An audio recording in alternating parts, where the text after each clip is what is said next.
Hello mga tol, magandang araw po sa ating lahat. Naway ay nasa mabuting kalagayan tayong lahat. Ngayon for today's video is ibabahagi ko sa inyo ang mutya ng kilat at ang bertod nito, kung ano ang bertod nito, kung ano ang maibibigay nito sa iyo pagka isa ito sa itatangan mo. At may nag-request din ito na i-flex ko, kaya ito ginawan ko ng video ngayon. At maraming salamat sa iyo tol, sa inyong suporta sa mga video ko at sa panonood ng mga video ko. Mabuhay tayong lahat. Ito yung mutya sa kilat na legit. Although maraming iba na pagka maraming sinasabi na mga mutya daw ng kilat, pero ito talaga yung legit na kilat. Kung usapin ay kilat, durog-durog na to kasi although hindi na to buo, gawa na dinurog ko na kasi sinasangkap-sangkap ko na sa mga iba kong mga kagamitan. Tulad dito, sinangkap ko na siya dito, may sangkap to ng kilat para makita nyo tol ang kilat. Ito yon, durog na nga lang siya. Ito yon, kita nyo, ito yon.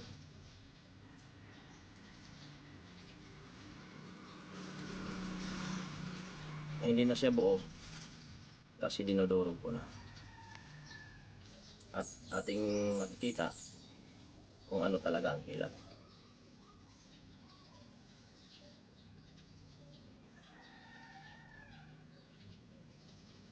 Dumidikit yan mga tol, bumabagnet yan mga tol. Yan ang kilat, dumidikit yan. At hindi lang yan mga tol, magnet.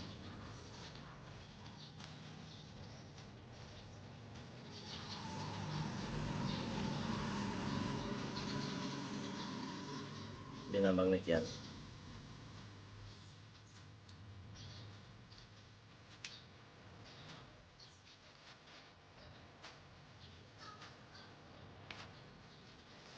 Oh.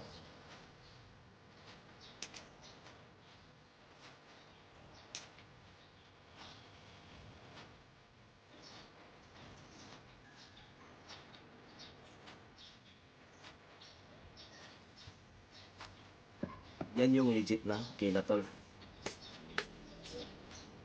Ang kilat ay isang magandang tangan ng isang antingero o agimatero, lalong lalo na kung ikaw ay manggagamot. Maganda ang kilat, ngunit huwag mong hayaan sa sarili mo na itong kilat lang ang itangan mo. Dito tayo sa bertod niya. Ang kilat ay maganda ang itangan. Bakit? Dahil ang kilat ay may angking lakas na puwersa mayor. Talagang malakas, malakas na malakas, matikas, maliksi, mabilis, tsaka gerero. Kaya kailangan din talaga na may sapat ka na antas para makontrol mo ang isang kilat. Dahil pag once hindi mo makontrol, napakainit nito. At sa panggagamot, mas magaling din to.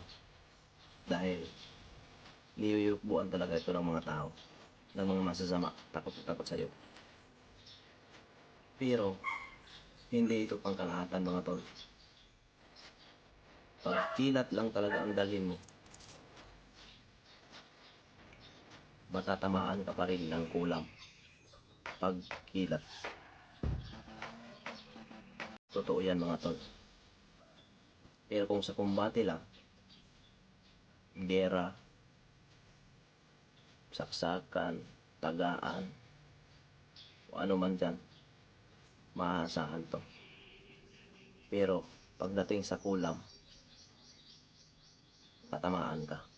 Kaya mas maganda nito, mayroong kang kilat, samahan mo ng orasyon. Magkasama talaga ang pulong at saka material. Yan ang totoo. Kaya kahit na mayroong kang kilat na tangan, huwag kang kampante na nga kilat lang ang dadalhin mo. Kailangan talaga may kasamang orasyon yan. Tulad ng mga ganito, na mga ang nakapaloob ay orasyon. Magsama talaga yan. Para solido. Kasi ito magaling to eh. Matikas to. Magaling ito na tangan. Maganda ito. Ngunit hindi nga lang pagkalatan kasi hindi niya ma-cover ang black magic o Maika Blanca. Tulad na lamang ng ulam. Kaya, barang mga ganyan. O, dinurog ko to kasi pinapalaman ko na sa mga iba kong mga gamit. Dinurog-durog.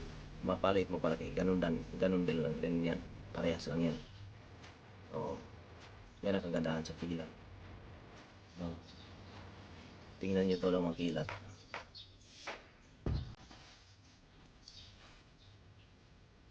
Birang-bihira lang din ito tol. Hindi yung makikita nyo na sabihin kilat yung mga matulis na ano. Masakit isipin ngunit ito yung katotohanan. Man-made yan mga tol. Hindi yan kilat. Dahil kung totoong kilat yan, hindi na yan ibibinta tol. Maniwala ka sa akin. Kung legit na kilat, hindi na ibibinta yan. Ikaw tol, kahit ilang milyon, hindi mo ito mabibili. Totoo yan. Legit na legit yan.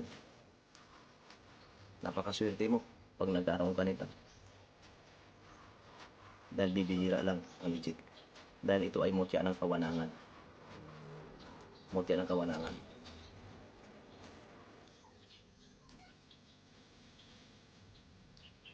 So, maraming salamat sa iyo tol.